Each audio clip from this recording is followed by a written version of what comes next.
नमस्कार साथियों, मैं अभय आपका हार्दिक अभिनंदन करता हूं अपने YouTube चैनल बैंकर्स एके पे। फ्रेंड्स, आशा करता हूं आप लोग स्वस्थ होंगे और अपनी तैयारियां बहुत अच्छे से कर रहे होंगे। फ्रेंड्स, आज मैं आप लोगों के सामने 31 मई 2024 या 31 मई 2024 का करंट अफेयर्स आप लोग के सामने डिस्कस कर रहा हूं। इससे पहले भी मैंने अपने चैनल बैंकर्स एके पे आपका 27 मई, 28 मई, 29 मई एंड 30 मई का करंट अफेयर उसमें अपलोड किया है। आप मेरे चैनल को सब्सक्राइब करें और जाके उस वीडियो को देखें और उसमें और क्या-क्या डाटा आपको चाहिए आप कमेंट कॉलम में बता सकते हैं, जिससे कि मुझे अपने वीडियो को और इम्प्रूव करने में सहायता प्राप्त होगी। यानी आप लोग के हेल्प से मैं और अच्छा से अच्छा डाटा आप लोग को प्रोवाइड करने का कोशिश करूँगा। ठीक है फ्रेंड्स, तो अब हम शुरू करते हैं आज का अपना करंट अफेयर। इससे पहले मैं आप लोग से बोलना चाह रहा हूँ कि अगर आपने मेरे चैनल को सब्सक्राइब नहीं किया है तो मेरे चैनल को सब्सक्राइब कर दें। ठीक है फ्रेंड्स, और ये वीडियो लास्ट तक देखें, जिससे कि आपको पूरा मतलब मैक्सिमम आपको करंट अफेयर और स्टैटिक डाटा आपको प्राप्त हो सके। ठीक है फ्रेंड्स, तो चलिए अब शुरू करते हैं आज का करंट अफेयर्स। फर्स्ट क्वेश्चन है, who has been appointed as India's next high commissioner to Cameroon as of 2024, यानी 2024। अभी के समय में 2024 में जो इंडिया के हाई कमिश्नर कौन है जिसको कैमरून के लिए अपॉइंट किया गया है, नियुक्त किया गया है। ऑप्शन है ए प्रिया सिंह, बी विजय खंडूजा, सी सुरेश मेनन, डी अनुराग कुमार। आप चाहें तो अपना आंसर कमेंट्स कॉलम में बता सकते हैं और हमारा आंसर है बी विजय खंडूजा। ठीक है फ्रेंड्स, नेक्स्ट हमारा क्वेश्चन है, who has been recommended by the NARCL board as the new MD and CEO, यानी NARCL बोर्ड के द्वारा किसको नया MD एंड CEO नियुक्त किया गया है। Option A Rajiv Lamba, option B Amit Gautam, option C Vijay Prasad Mittal and option D P Santosh. तो हमारा आंसर क्या है? हमारा आंसर है पी संतोष। तो NARCL के न्यू MD एंड CEO कौन बने हैं? पी संतोष बने हैं। NARCL का फुल फॉर्म है national asset reconstruction company limited, जिसकी स्थापना 7 जुलाई 2021 को गवर्नमेंट ऑफ इंडिया के द्वारा की गई है। NARCL के विषय में मैं ज़्यादा डिटेल अभी इस पे इसलिए नहीं बता रहा हूँ स्टैटिक, क्योंकि एक बैड बैंक का पार्ट है NARCL। तो एक बार अलग से मैं बैड बैंक का एक अलग से वीडियो बना के डाल दूंगा। ठीक है friends, next question, which company recently launch को ब्रांडेड रुपे क्रेडिट कार्ड? कौन ऐसी कंपनी है जिसने को ब्रांडेड क्रेडिट कार्ड लॉन्च किया? तो इसका आंसर तो डायरेक्ट दिख गया है, इंडसन बैंक एंड पूनावाला फिनकॉर्प ने साथ में मिलके को branded RuPay credit card launch किया है। Next question, who has been appointed as secretary to Lokpal until July 30, यानी 2024 जुलाई 30 तक किसको लोकपाल नियुक्त किया गया है? जुलाई 30 तक। ठीक है फ्रेंड्स, ऑप्शन है प्रिया कपूर, आदार पूनावाला, प्रदीप कुमार त्रिपाठी और विजय नागपाल। तो हमारा आंसर है प्रदीप कुमार त्रिपाठी। इनको जुलाई 2030 तक आपका सेक्रेटरी टू लोकपाल नियुक्त किया गया है। Which organization successfully test fire Rudram second missile from Su-30 MKI aircraft, यानी कौन सा ऑर्गेनाइजेशन है जो रुद्रम सेकेंड मिसाइल का सफल परीक्षण किया है Su-30 पर? ऑप्शन है DRDO, HAL, ISRO and BEL. तो किसने किया है? तो ये किया है हमारा DRDO, option A DRDO। DRDO का फुल फॉर्म क्या है? Defence research and development organisation. ये मिनिस्ट्री ऑफ डिफेंस के अंतर्गत आते हैं और इसकी स्थापना 1958 में हुई है। हेडक्वार्टर कहाँ है? न्यू दिल्ली में है। और इसके करेंट चेयरमैन का नाम क्या है? समीर वी कामत। यानी जो हमारा करेक्ट आंसर है वो DRDO है। साथ में ऑप्शन में HAL है, यानी हिंदुस्तान एरोनॉटिक्स लिमिटेड। इसकी स्थापना 1940 में हुई है। हेडक्वार्टर कहाँ है? बेंगलोर में है। और इसके CMD कौन है? तो CB अनंत कृष्णा है। इसरो, थर्ड ऑप्शन हमारा इसरो है। इसरो की स्थापना 1969 में हुई है। हेडक्वार्टर बेंगलोर में है और चेयरमैन S सोमनाथ है। उसके बाद हम बेल की बात करते हैं। बेल की स्थापना 1954 में हुई है। हेडक्वार्टर कहाँ है? बेंगलोर में है और इसके सीएमडी है भानु प्रकाश श्रीवास्तव। तो हमारा जो करेक्ट आंसर है वो डीआरडीओ है, यानी और बाकी का डिटेल मैंने एचएल का आपका स्टैटिक डाटा भी साथ में देने की कोशिश किया, डीआरडीओ का, एचएल का, इसरो का, बेल का, जिससे कि आप इसको भी साथ में अपना याद कर सकते हैं और रिवाइज भी जिनको याद है वो अपना रिवीजन कर सकते हैं। Next question, which bank has decided to stop SMS alert for UPI transaction up to 100 rupees, यानी वो कौन सी बैंक है जिसने एसएमएस अलर्ट यूपीआई के लिए बोला है कि 100 रुपीज तक आप अगर यूपीआई के थर्ड ट्रांजेक्शन करते हैं तो वो एसएमएस अलर्ट नहीं देगा। वो कौन सा बैंक है? यस बैंक है, एचडीएफसी बैंक है, आईसीआईसी बैंक है और एसबीआई बैंक है। तो इसका आंसर क्या है? इसका आंसर है आपका एचडीएफसी बैंक। एचडीएफसी बैंक की स्थापना कब हुई थी? 1994 में हुई थी। इसकी हेडक्वार्टर कहाँ है? मुंबई में है और इसके चेयरमैन है अट्टानू चक्रवर्ती और सीईओ कौन है? शशिधर जगदीशन। ऐसे ही आप स्टैटिक डाटा यस बैंक के लिए भी याद कर सकते हैं, आईसीआईसी बैंक के लिए भी याद कर सकते हो, एसबीआई के लिए भी याद कर सकते हैं। जो हमारा option B, C and D है, यानी एचडीएफसी बैंक, आईसीआईसी बैंक और एसबीआई बैंक, ये तीनों बैंक क्या है? आपके डोमेस्टिकल सिस्टमेटिक इंपॉर्टेंट बैंक है, यानी वैसे बैंक है एचडीएफसी, आईसीआईसी और एसबीआई जो कि टू बिग टू फेल, यानी अगर ये फेल हो जाते हैं तो गवर्नमेंट के लिए बहुत परेशानी की बात हो जाती है। Next question, which bank was penalised by RBI for violation related to the liberalise remittance scheme reporting, यानी आरबीआई ने किस बैंक को फेमा के तहत आपका पेनलाइज किया है?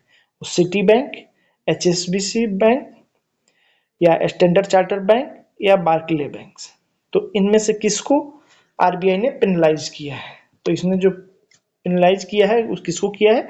एचएसबीसी को। और ये पेनाल्टी कितने का लगाया है? 36.38 लाख, यानी अगर आप ऐसे बोलेंगे तो 36,38,000, ठीक है, 36,38,000 का टोटल पेनाल्टी लगाया है। ऐसे ही जस्ट कल के न्यूज में एक था कि आपका यस बैंक पे और आईसीआईसी बैंक पे भी पेनाल्टी आरबीआई ने लगाया था। यस बैंक पे 1 करोड़ और आईसीआईसी बैंक पे 1 करोड़ और यस बैंक पे 91 लाख। तो साथ में आप रिवीजन भी कर सकते हैं पेनाल्टी। आप एक काम करें, एक ऐसा पेज या अपने कॉपी में डाटा बना लें जिसमें केवल पेनाल्टी करके बैंकों का डाटा तैयार कर सकते हैं।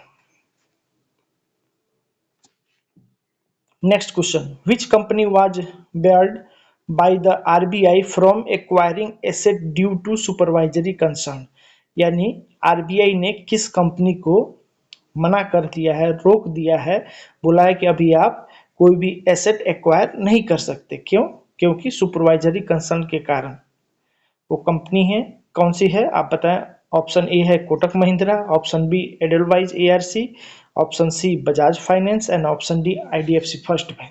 तो हमारा आंसर क्या है? हमारा आंसर है एडलवाइज एआरसी।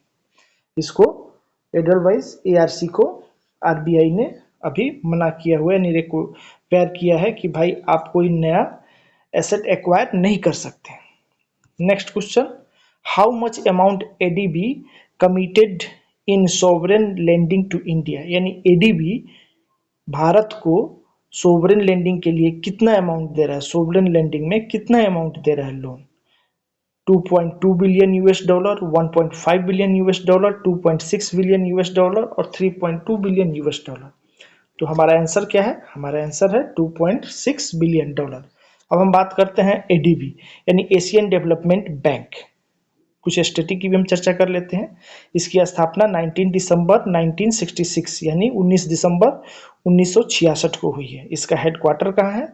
इसका हेडक्वार्टर है आपका मेट्रो मनीला, फिलीपींस में। ऐसे तो आप फिलीपींस याद कर सकते हैं, लेकिन कभी कभी क्या होता है कि आपको अलग दे देगा, बोलेगा मेट्रो मनीला फिलीपींस, या कभी आपको दे देगा मांडुलोंग मेट्रो मनीला फिलीपींस, या कभी अलग अलग मतलब दे सकता है। इसलिए आप पूरा नाम याद रखेंगे तो आपको याद करने में दिक्कत नहीं होगी।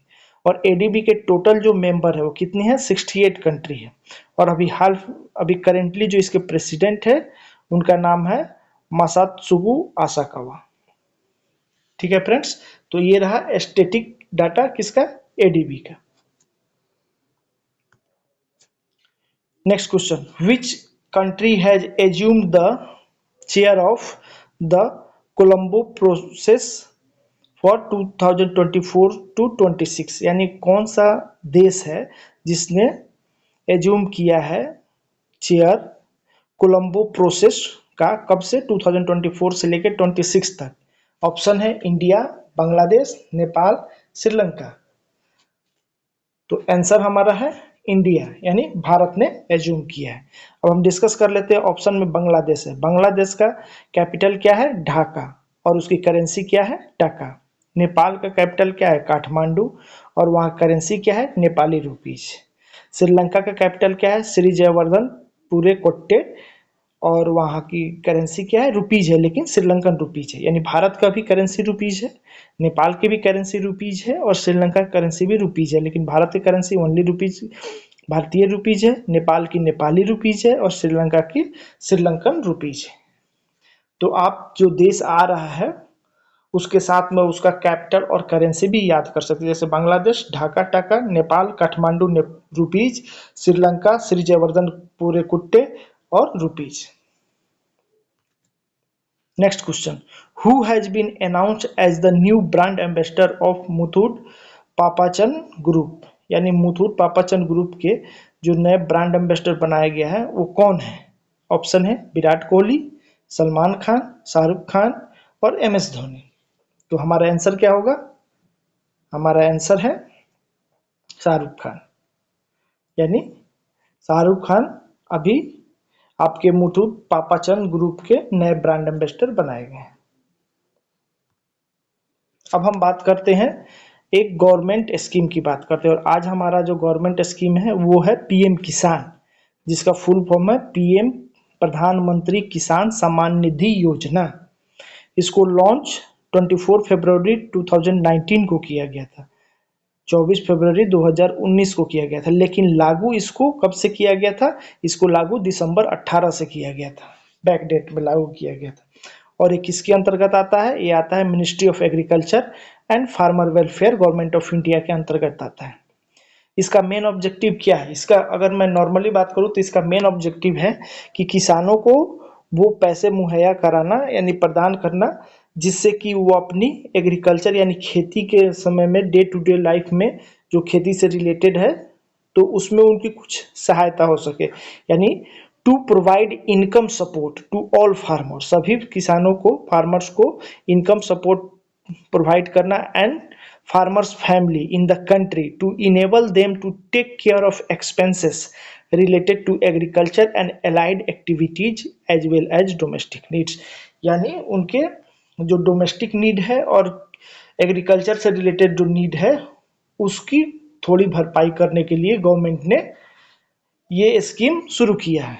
इसका फीचर क्या है, इसका फीचर यही है, यानी इस स्कीम के तहत पर ईयर हर साल किसानों को खाते में डीबीटी के तहत 6,000 रुपए जाते हैं, लेकिन वो 6,000 रुपए एक बार में नहीं आते हैं, 2-2 हजार रुपए के 3 ट्रेंच में, यानी 2,000 4 महीने के लिए, फिर नेक्स्ट 4 मंथ में 2,000, फिर नेक्स्ट 4 मंथ में 2,000, यानी टोटल पूरे साल में आपको 3 इंस्टॉलमेंट में 6,000 रुपए दिए जाते हैं।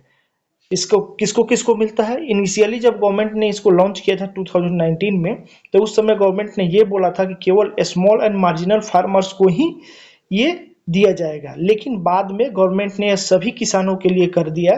इसमें कुछ भी ये नहीं है कि किसके पास कितनी जमीन है, किसी के पास कम है, किसी के पास ज्यादा है, उससे कोई कंसर्न नहीं है। बस ये है कि आप फार्मर यानी किसान होने चाहिए, आपको ये धनराशि प्राप्त होगी, और ये फुल्ली सेंट्रल गवर्नमेंट के द्वारा आपको फंड किया जाता है, यानी इसमें कोई भी अंश स्टेट गवर्नमेंट के द्वारा नहीं दिया जाता है। तो हमारा जो आज योजना क्या है, पीएम किसान योजना। पीएम किसान ये कब लॉन्च किया गया था, 2019 में किया गया था, ministry of agriculture and farmer welfare के अंतर्गत आता है, और इसमें आपको पर ईयर 6,000 और 2-2 हजार के आपके 3 इंस्टॉलमेंट में दिए जाते हैं और ये सेंट्रल गवर्नमेंट के द्वारा फुल्ली फंडेड है। अब कुछ बुलेट न्यूज की बात कर लेते हैं। हमारा जो चेन्नई वेस्ट एक स्टार्टअप है जिसका नाम है अग्निकुल कॉस्मोस। उन्होंने एक इंजन बनाया है जिसका नाम है अग्निबाण। उसका उन्होंने सक्सेसफुल लॉन्च कर लिया, यानी चेन्नई वेस्ट अग्निकुल कॉस्मोस ने अग्निबाण सक्सेसफुली लॉन्च्ड वर्ल्ड का पहला single piece 3D printed space rocket engine. यानी अग्निबाण क्या है, एक स्पेस इंजन रॉकेट है और ये 3D प्रिंटेड है और वर्ल्ड का पहला है सिंगल पीस में। तो ये किसने बनाया है, चेन्नई का अग्निकुल ने बनाया है। क्या नाम है इसका, अग्निबाण, और इसका सक्सेसफुल आपका लॉन्च कंप्लीट हो गया है। इंडियन आर्मी और IOCL, Indian oil corporation limited, Indian army and IOCL एक साथ आए हैं किसके लिए, हाइड्रोजन फ्यूल सेल बस टेक्नोलॉजी के लिए। ठीक है फ्रेंड्स, तो इंडियन आर्मी एंड IOCL एक साथ आए हैं किसके लिए, हाइड्रोजन फ्यूल सेल बस टेक्नोलॉजी के लिए। अब हम कुछ डे की बात कर लेते हैं। हमारा पहला हो जाएगा 28 मई 2024, यानी 28 मई 24। ये कल वाले स्लाइड में मैंने गलती से इसमें 29 मई लिख दिया था क्योंकि टाइपिंग मिस्टेक हो गया था, तो इसको आज मैंने करेक्ट कर दिया है। 28 मई 2024 वर्ल्ड हंगर डे होता है। 29 मई को हमारे 3 आते हैं, international day of United nation peace keepers, उसके बाद international day of action for women health and आपका इंटरनेशनल एवरेस्ट डे। ठीक है फ्रेंड्स, 30 मई को आता है हमारा इंटरनेशनल पोटैटो डेज और 31 मई को आता है वर्ल्ड नो तंबाकू डे। और जो वर्ल्ड नो तंबाकू डे है इसका थीम है प्रोटेक्टिंग चिल्ड्रेन फ्रॉम तंबाकू इंडस्ट्री इंटरफ्रेंस। फ्रेंड्स, मैंने इसको आपके लिए डाल दिया है, आप चाहे तो वीडियो को पॉज करके आराम से इसको देख सकते हैं। ठीक है फ्रेंड्स, अगर आप लोग को ये वीडियो अच्छा लग रहा है तो मेरे चैनल को सब्सक्राइब करें, मेरे वीडियो को लाइक करें और अपने फ्रेंड्स में फॉरवर्ड करें। और इसमें क्या क्या डाटा और आपको रिक्वायर्ड है या वीडियो को अच्छा बनाने के लिए इसमें और क्या सुधार करने की ज़रूरत है, ये भी आप कमेंट कॉलम में मुझे सजेस्ट कर सकते हैं। तो आपका कमेंट से मुझे अपने वीडियो को अच्छा करने में हेल्प प्राप्त होगा। धन्यवाद दोस्तों।